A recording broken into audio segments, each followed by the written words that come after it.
Nama saya Anira Remaul dengan NIM 2016112 yang merupakan dokter muda Departemen Anesthesia pada siswa sekolah periode 15 November hingga 26 Desember 2020. Izin dokter untuk membawakan materi di Baik, tahu bahwa intensive care unit itu biasa disingkat dengan ICU atau instalasi rawat intensif atau biasa disingkat dengan IRI, merupakan suatu bagian dari rumah sakit yang mandiri dengan staf khusus dan perlengkapan khusus yang ditunjukkan untuk mengobservasi, untuk merawat, dan memberikan terapi pasien yang menderita cedera atau penyakit yang mengancam nyawa dengan prognosis. Nah, untuk alur ICU sendiri, pasien dan keluarga mendapatkan penjelasan dasar pertimbangan dilakukan perawatan di ICU dan tindakan-tindakan medis yang mungkin akan dilakukan. Kemudian, pasien dapat menerima atau menyatakan dengan tanda tangan pada inform consent atau ICU. Selanjutnya itu adalah tipe ICU. Jadi, tipe ICU itu ada yang general ICU, ada medical ICU, ada brain ICU, ada cardiac ICU, ada surgical ICU, ada renal ICU, pediatric intensive care unit atau biasa disebut dengan ICU, ada respiratory ICU, ada brain ICU, dan neonatal intensive care unit atau biasa disebut. Adapun standar minimum pelayanan ICU yang pertama adalah resusitasi jantung paru. Yang kedua, adanya pengelolaan jalan nafas termasuk endotracheal tube dan penggunaan ventilator. Kemudian adanya terapi oksigen, adanya pemantauan EKG secara terus-menerus, kemudian pemasangan alat tes jantung dalam keadaan emergensi, pemberian nutrisi enteral maupun parenteral, pemeriksaan waktu cepat dan menyeluruh, kemudian pemakaian pompa input untuk terapi secara terapi. Adapun kemampuan melakukan teknik khusus dengan keadaan pasien dan memberikan bantuan fungsi vital dengan alat-alat portable selama transportasi pasien gawat darurat. Ini merupakan klasifikasi dari, jadi ada yang primer atau primer, ada yang sekunder, ada yang tersier. Untuk yang primer di sini adanya resusitasi jantung paru, adanya pengelolaan jalan nafas termasuk intubasi trakea dan ventilasi mekanik, kemudian adanya terapi oksigen, adanya pemasangan kateter vena sentral, kemudian penata laksanaan secara titrasi, pemberian nutrisi enteral dan parenteral. Untuk yang sekunder adanya RJP atau resusitasi jantung paru, pengelolaan jalan nafas termasuk intubasi trakea dan ventilasi mekanik, terapi oksigen, pemasangan kateter vena sentral dan arteri, penata laksanaan terapi secara titrasi, pemberian nutrisi enteral dan parenteral, dan yang tersier itu adanya RJP atau resusitasi jantung paru, adanya pengelolaan jalan nafas termasuk intubasi trakea dan ventilasi mekanik, terapi oksigen, pemasangan kateter vena sentral, arteri, Gun, dan ICP monitor. Kemudian penata laksanaan terapi secara titrasi dan pemberian nutrisi enteral maupun parenteral. Untuk klasifikasi selanjutnya ini, untuk yang primer, adanya pemantauan EKG, fluoximetri, dan tekanan darah non-invasif. Kemudian pemeriksaan lab khusus dengan cepat dan menyeluruh. Kemudian fungsi vital sign dengan alat-alat portable selama transportasi pasien gawat darurat. Kemudian melakukan fisioterapi dada, dan pada primer ini tidak adanya prosedur isolasi, tidak adanya hemodialisis intermittent dan kontinu. Berbeda dengan sekunder, jadi pada sekunder ini dapat pemantauan EKG, fluoximetri, tekanan darah non-invasif dan invasif, kemudian pemeriksaan lab khusus dengan cepat dan menyeluruh, fungsi vital sign dengan alat-alat portable selama transportasi pasien gawat darurat, melakukan fisioterapi dada, melakukan prosedur isolasi, melakukan hemodialisis intermittent dan kontinu, dan yang tersier ini adalah adanya pemantauan EKG, fluoximetri, tekanan darah non-invasif, Gun, dan ICP serta echo monitor. Kemudian, periksa alat khusus dengan cepat dan menyeluruh, selesai dengan alat-alat portable selama transportasi pasien gawat darurat, melakukan fisioterapi dada, melakukan prosedur isolasi, dan melakukan hemodialisis intermittent dan kontinu. Nah, adapun indikasi pasien-pasien ICU. Untuk indikasi yang pertama, di sini pasien kritis yang membutuhkan terapi dan monitor intensif yang tidak dapat ditemukan di luar ICU, tidak ada batasan untuk terapinya. Kemudian pasien acute respiratory failure yang memerlukan bantuan ventilasi, pasien shock hemodinamis yang memerlukan monitoring invasif dan obat vasoaktif. Jadi yang dimaksudkan dengan indikasi satu ini adalah prioritas pertama untuk pasien masuk ICU. Prioritas kedua, pasien yang membutuhkan monitor intensif dan secara potensial dapat memerlukan intervensi langsung, pasien dengan komorbid yang kronis dengan penyakit akut yang parah atau pasien pasca operasi. Adapun prioritas ketiga, yaitu pasien tidak stabil dan kritis namun memiliki peluang sembuh kecil karena penyakit yang mendasari. Pasien yang mendapatkan penanganan untuk penyakit akut. Kemudian pasien dengan non-intubation or CPR, kemudian pasien metastasis keganasan dengan infeksi, banyak kardiak tamponade dan atau saluran nafas. Untuk prioritas keempat di sini adalah pasien yang tidak seharusnya di ICU, seperti pasien yang hanya mendapatkan sedikit manfaat dari ICU atau pasien yang sudah pada tahap terminal dan irreversible, seperti vascular injury, BKA yang stabil, mild chronic heart failure, kemudian overdosis obat yang masih sadar, kemudian adanya kerusakan otak yang parah, gagalan multi organ yang irreversible, kanker yang sudah bermetastasis yang tidak respon lagi dengan terapi. Kemudian manajemen pasien ICU secara umum. Nah, untuk manajemen pasien ICU secara umum, kita akan melakukan monitoring selama 24 jam pada vital sign pasien, yaitu mengecek tekanan darah, respiratory rate, laju nadi, suhu, skala nyeri, saturasi oksigen, EKG, CCP, gula darah, elektrolit, analisis gas darah, ventilator, cairan, dan daftar terapi. Kemudian nursing and clinical care, seperti kartel vaksin, profilaksis respirator, DPT, dengan perubahan posisi pasien setiap 2 jam, kemudian memandikan pasien, bowel care, dan juga support psikologis. Tentunya saja akses vaskular untuk terapi cairan dan nutrisi. Kemudian kontrol infeksi, sama di rumah sakit seringkali ada infeksi silang dengan universal precaution. Adapun terapi dasar ICU. Kita akan bahas untuk terapi dasar ICU itu ada singkatannya FAST. Jadi yang pertama adalah C. A. Analgesia. S. Sedation. D. Thromboemboli prophylaxis. H. Setup. Autoprophylaxis. D. Glucemic control. S. Spontaneous breathing. D. Bowel movement. E. Fluid catheter. Dan D. Drug de-escalation. Adapun kita akan membahas yang pertama adalah feeding. Jadi nutrisi ini sebaiknya memang diberikan segera dalam waktu 24 hingga 72 jam atau setelah pasien stabil secara hemodinamik dalam rentang waktu tersebut. Untuk targetnya sendiri itu adalah 5,6 kJ per kilogram per hari. Nah, di sini risiko pasien itu bisa terjadi penurunan permeabilitas usus, lepasan sitokin inflamasi, adanya endotoksenia sistemik, dan juga pasien bisa mengalami malnutrisi. Kita ketahui sendiri, terjadinya malnutrisi ini akan menurunkan kondisi pasien-pasien yang ada di ICU. Sehingga nutrisi secara parenteral dapat mencegah juga aspirasi yang menyebabkan pneumonia. Jadi nutrisi yang diberikan bisa melalui enteral maupun parenteral. Untuk yang diberikan secara enteral itu akan melalui nasogastric tube atau selang yang akan dimasukkan melalui naso atau dari hidung menuju ke gaster atau ke lambung.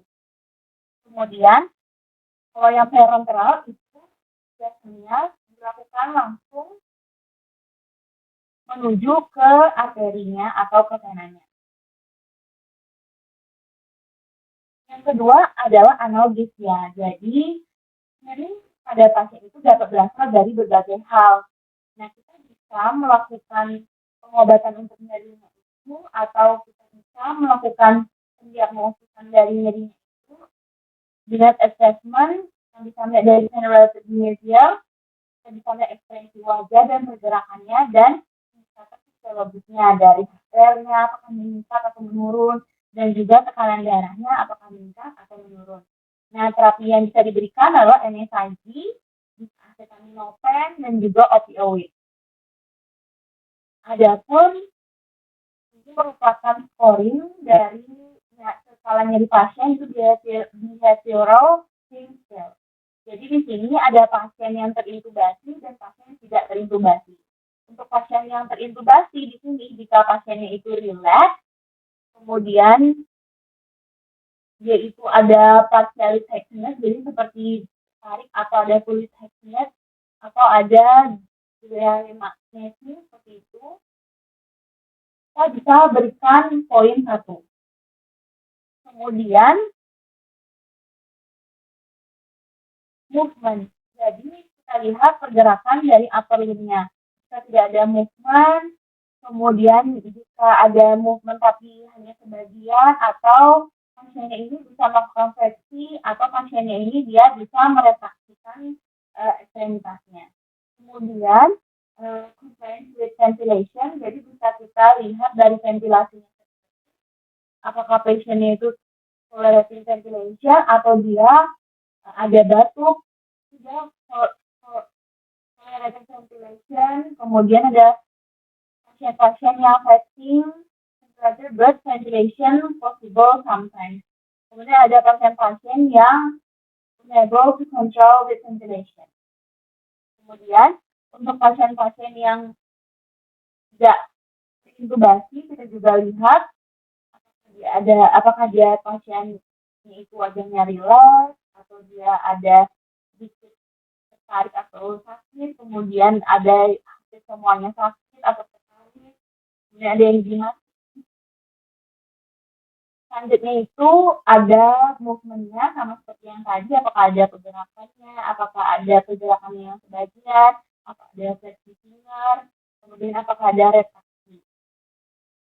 Kemudian biasanya pasien ini ada dia mengeluhkan, biasanya ada no pain vocalization, kemudian ada minimal friction, kemudian ada mini friction, kemudian ada howling or verbal complaint including. Jadi total BPS-nya ini satu per satu, kemudian total BPS-nya. Jadi from 3, no to maksimum 12, pain behavior with using the DC. Nah, selanjutnya itu adalah sedasi. Nah, tujuan utama sedasi ini menangani kecemasan dan ketidaknyamanan pasien. Kemudian pemberian dosis obat sedasi dapat dilakukan dengan titrasi, namun secara hati-hati untuk jadinya over sedasi. Nah, kemudian kita menjamin level optimal ketenangan pasien dengan menurunkan stres respon, mempermudah cara diagnosis, terapi, dan perawatan pasien. Adapun scoring atau skala yang bisa digunakan untuk memantau sedasi ada Ramsey sedation agitation scale, non-agitation sedation. Adapun tromboembolis profilaksis. Ya, adanya obstruksi darah sampai ke sirkulasi jantung hingga perifer. Kemudian biasanya pasien tanpa profilaksis jadi risiko DVT 13 sampai 31%, disarankan untuk menggunakan heparin. Nah, selain itu juga dapat dilakukan pemasangan stocking atau manset anti-DVT. Karena pasien yang berada di ICU jarang sekali melakukan mobilisasi, jadi untuk ekstremitas bawahnya itu sangat berisiko tinggi akan terjadi tromboemboli atau tromboemboli, sehingga dapat digunakan profilaksis seperti heparin, pemasangan stocking, kemudian manset anti-DVT yang sudah saya jelaskan tadi. Adapun obat elevation, jadi di sini kepala 45 derajat dapat mengurangi kejadian reflux gastroesophagus sehingga mengurangi angka pneumonia nosokomial atau pneumonia yang didapatkan di rumah sakit. Kemudian mengangkat kepala juga atau mengangkat kepala tempat tidur saja itu tidak cukup karena pasien terutama ketika mendapat sedasi dapat terpelosok ke bawah di tempat tidur. Kemudian dengan demikian upaya dilakukan untuk menjaga tidak hanya kepala namun tempat tidur tinggi tapi juga dada pasien. Gastrik atau profilaksis. Jadi sangat penting terutama pada pasien yang berisiko perdarahan gastrointestinal. Obat-obat yang dapat diberikan adalah antasida, sulfat, kemudian antagonis H2 dan inhibitor pentapronol. Selanjutnya adalah glycemic control. Nah, di sini kita mencegah risiko sepsis. Kemudian kita harus mengkontrol gula darah kurang dari 150 mg per dl, menurunkan mortality rate sehingga 29,3% dan mengurangi nama rawat DSU hingga 10,8%.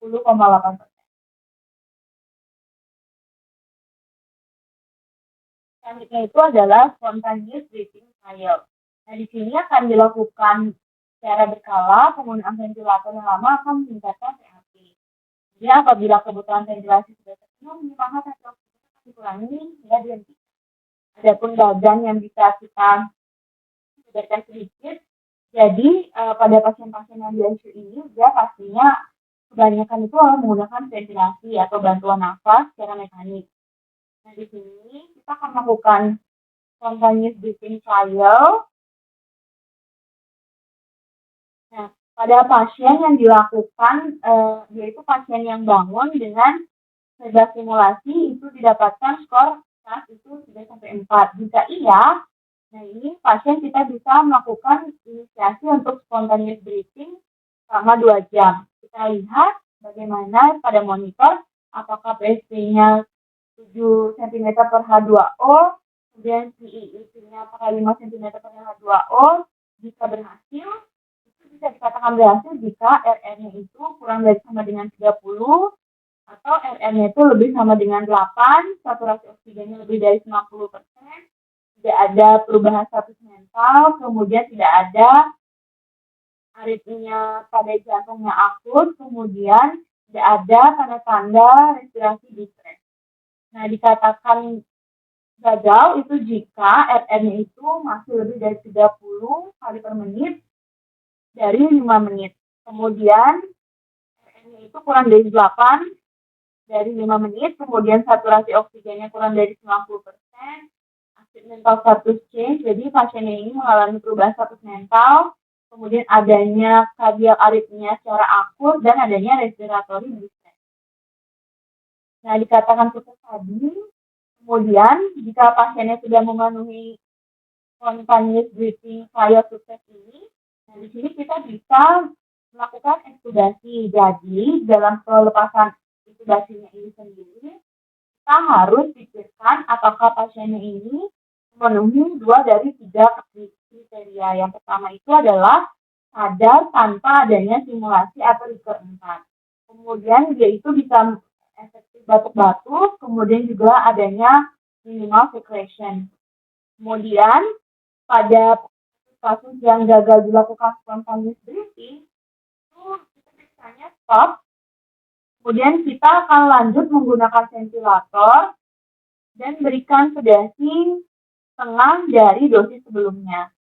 Nah, kemudian setelah itu untuk ekstubasi kriteria,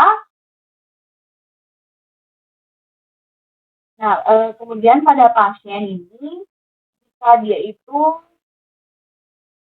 tidak diekstubasi setiap ada misalnya pasien-pasien itu yang setelah dilakukan ekstubasi dia itu selama 2 jam dia mengalami kelainan, mungkin bisa lagi masuk ke kriteria yang gagal dilepaskan gagal dilepaskan ventilatornya.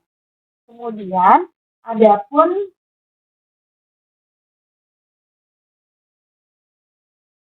readiness kriteria yang saya sempat lewat, jadi kita bisa lihat apakah SpO2-nya sudah lebih dari 90%, apakah fraksi oksigennya sudah kurang dari 50%, RR-nya itu kurang dari 30, PIC-nya dia kurang dari 8, hemodinamiknya stabil, minimal faktor aktif agen, kemudian returnnya 3-4.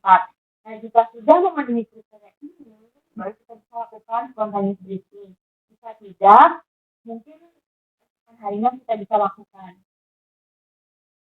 Nah, selanjutnya adalah bowel care. Jadi sering ditemukan ius, konstipasi, dan diare dengan gangguan mobilitas gastrointestinal yang ditemukan pada pasien klinis.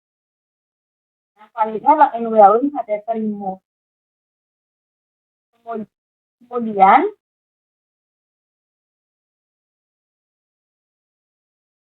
ada urin, vena sentral, arteri pulmonalis, dan dialisis.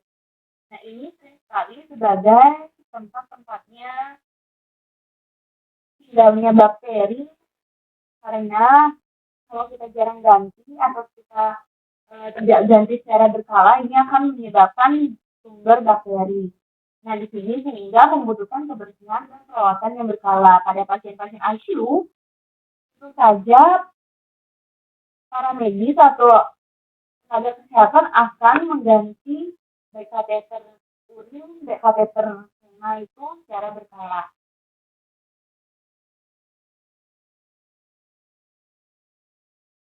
Selanjutnya adalah the escalation of antibiotik. Jadi, mohon maaf,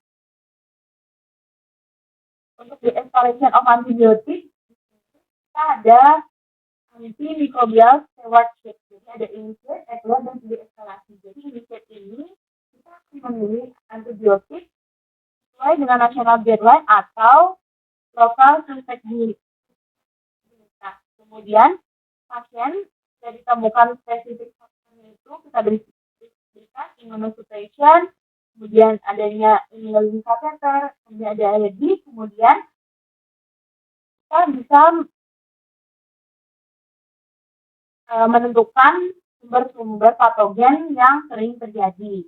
Kemudian kita mengevaluasi, jadi kita melihat secara sehari-hari bagaimana clinical sign atau gejala-gejala yang dialami pasien atau yang terkena infeksi. Kemudian kita melakukan kultus atau molekular diagnostik, kemudian kita menganalisis untuk dosis, strategi dosis. Kemudian setelah itu terjadi optimalisasi, kemudian adanya farmakokinetik, adanya farmakodinamika ini. Selanjutnya itu setelah kita menggunakan obat dan pasien membaik, kita melakukan deeskalasi dari antibiotik. Misalnya, terapinya ini lebih dipersempit atau lebih diminimalkan dosisnya. Kemudian durasinya juga harus lebih pendekkan lagi, sehingga pasien-pasien ini tidak mengalami kekebalan dari antibiotik. Kemudian yang terakhir adalah kriteria keluar ICU. Yang pertama adalah tidak adanya kebutuhan terapi intensif lagi atau terapi intensif lagi atau terapi gagal dengan prognosis jangka pendek jelek dengan kesembuhan atau manfaat sangat kecil. Yang kedua adalah keperluan menggunakan terapi intensif berkurang, dan yang terakhir adalah kebutuhan terapi intensif tidak ada lagi, dapat lebih awal bila mungkin sembuh atau manfaat terapinya kecil. Sekian dari saya, mohon maaf yang sudah saya sebutkan tadi atau ada kesalahan sikap saya, dan juga ada beberapa kesalahan dari PowerPoint saya. Semoga penonton berkenan untuk memaafkan, dan juga terima kasih atas perhatiannya. Sampai berjumpa lagi.